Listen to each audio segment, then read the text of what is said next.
Hello, everyone. As Judge George Orwell says, who controls the past controls the future. What if AI controls the writing? So today's my topic of presentation is the MLA Handbook in the AI era, adapting citation standards for AI-generated content. These are my personal academic information. And let us start by understanding the importance of AI and what are some guidelines provided by MLA Handbook uh, to cite the AI-generated content. The rise of artificial intelligence in academic writing has led to new challenges where we should consider them as an author or not. So, uh, let us briefly understand what is MLA. So, it is basically a modern language association and who provided a guideline how to write research writing. What how can we do? And it also provides the guidelines as well. So, this provides guidelines particularly for humanities and philosophical field, and this focuses on authorship, transparency, and academic integrity. So the key features of MLA is that it talks about how the in-text citation should be done, how the work cited page should be there, and how the credible source would be there. So in the time of AI, how can we consider AI? So MLA's ninth recent one edition is introducing new guidelines for citing AI. And debate for today's presentation is, should AI be cited as an author, tool, or secondary source? So my research question for this is, how should AI generated content be cited under MLA guideline, considering its role in academic writing? And the hypothesis, MLA citation standards can effectively integrate AI generated content by treating AI as a collaborative tool, ensuring transparency and academic integrity. This is the literature review in tabular format in order to going through this topic. Uh, Let us start by what are the some basic guidelines provided by MLA for citing an AI. So in this image, you get the idea that how one has to do. First, author's element. So clearly, MLA's ninth edition is not given a credit AI tool as an author. So they say that AI is not an author. They clearly see that. So the AI should be considered as a tool or the collaborative tool in that case. Then there should be a title of source, like provide description of content generated by AI tool. So in the line, we have to provide a content, what was our prompt. Then version, which version we have used, which AI's version we have used. And publisher, of course, so the company through which it has been developed. So we have to cite a company. Then date, on the access date of what we have a prompting or the chat, the date, and URL, of course, of that AI tool of whatever the chat we had. This here is an example at the below. Like the first is the prompt. Explain the significance of East egg and West egg in the Great Gatsby by F. Scott Fitzgerald. And this was what type of content? So there is a written of prompt. So it is prompt, and the version is mentioned Chat GPT 3.5, and the date is there, and the company OpenAI. So this how we have to. The MLA guideline is provided in detailed the structure of how to cite an AI. Citing AI generated visual content. So we have to be cautious, like we are using in our presentations the AI generated image. So how to cite that AI generated image? So we have to place a label and caption immediately below the AI generated image where we used in presentation, and the same 1 inch margin which is provided in guideline of MLA, and the works cited entry would be also there. So we have to, while we are taking an image from an AI, at that time we have to follow this guideline. The example here is this image is generated by AI. So you have to cite it like this: figure 1, steampunk view of old port in Montreal. It is prompt and it is from Pixar. So you have to mention that, and at the end you have to add URL. So this is how you have to cite the image.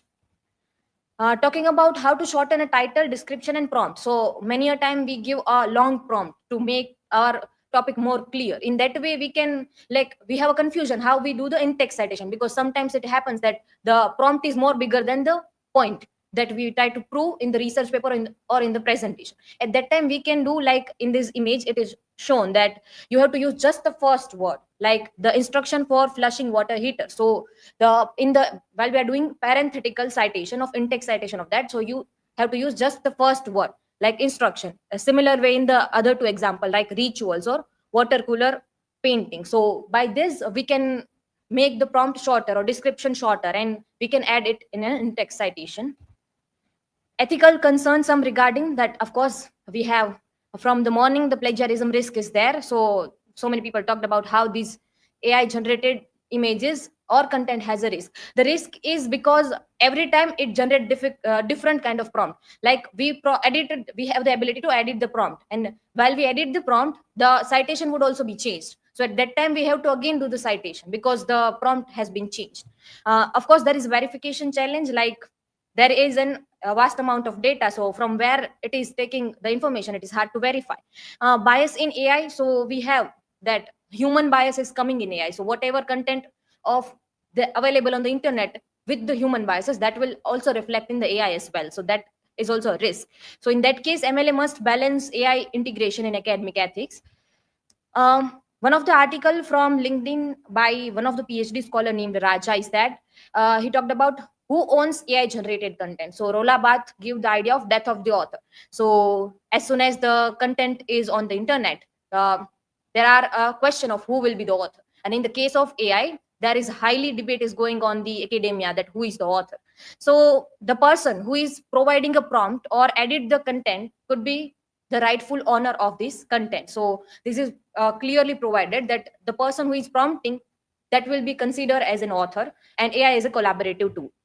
Some argue ownership should be belong to those who created or trained the AI model. So there are also argument that this should be gone to the company who is making these tools. So there is also debate going on. And public domain, like the content is publicly available, so it should be go in the side of the public domain as well. So in the legal landscape, US in 2023 has the copyright law that protects human created work, but since the development of AI, we don't have the particular guidelines about the authorship. So there is future law. There may be need to find the how AI should be considered as the author or not. And content with substantial human input will have stronger claim to copyright protection. So still now the debate is going on, but the authorship idea is falling under the human side rather than going to the AI side. So this is still in argument.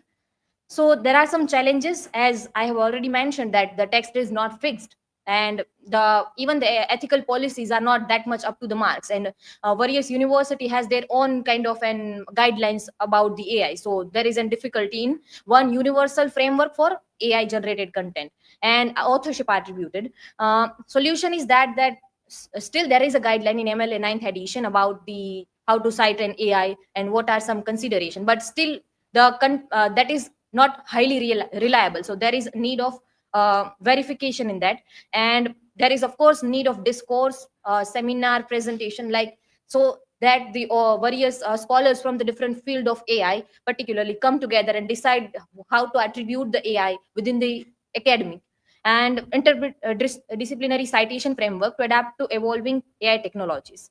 So before I conclude, let me share my learning outcome, that while preparing this presentation, I got the idea that there is a lack of relevant articles or highly authentic articles within this field, because this is an emerging field. So we got the idea that we are using ChatGPT every day, we are using AI every day for generating image, and still the authentication and authorship is an issue. And I also learned that we often forget to cite the AI every time. Like we write the blogs, but we forgot to cite AI, like acknowledgement. So I started giving acknowledgement to whenever I'm using on the platforms, like even the Google sites in the digital portfolio as well. So that is my learning outcome, that I started using AI as a collaborative tool. So AI is reshaping academic writing, and there is a necessity updated is regarded in the MLA citation. And AI should be as a collaborative tool, ensuring transparency while maintaining human intellectual oversight. And of course, there is a future research should develop a universal AI citation framework which across the discipline to make it more accessible. These are my works cited, and thank you. If you have any question, feel free to ask.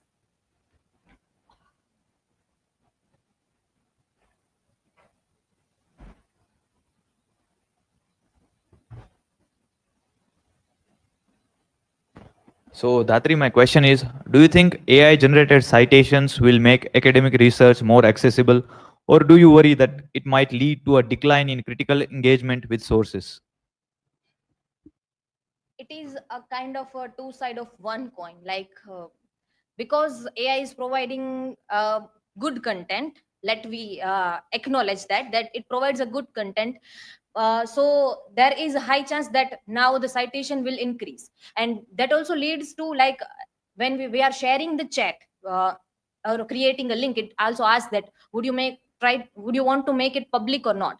So if we are making it public, then it will be accessible for other people as well. So in that case, it would be a good idea, like, the if we are having a good prompt or good conversation or authentic conversation by providing our interpretation more, our contribution more in while having a conversation with generative AI or AI tools, then it will be a good idea. But at the same time, it will be the not so good idea in the case of, like, it may decline the critical engagement with the authentic sources, because we will go for easier option where we got the answer just in the 10 or 15 seconds. So we'll go for that rather than going for searching for the library, going to the mkbu site and then searching in the library and still not finding the sources. So there is the challenge. So we have to, like, it's our personal responsibility in that cases, I would say.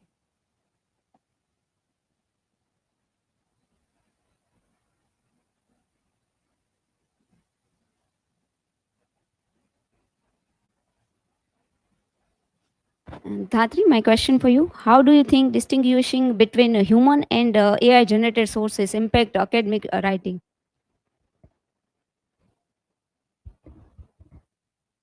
So human and AI generated sources are now, like, we are learning almost our class, and now the as since the AI has been started to coming in the department, we have started learning with the AI.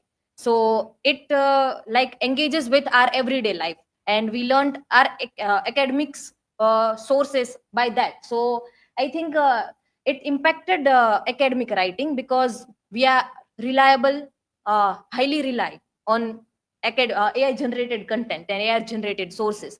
So it impacted it like, of course, we are practicing that, we are writing a rough draft and providing it to the chat gpt, and it writes in academic format, so we don't have to worry about that. So it impacted in that case as well.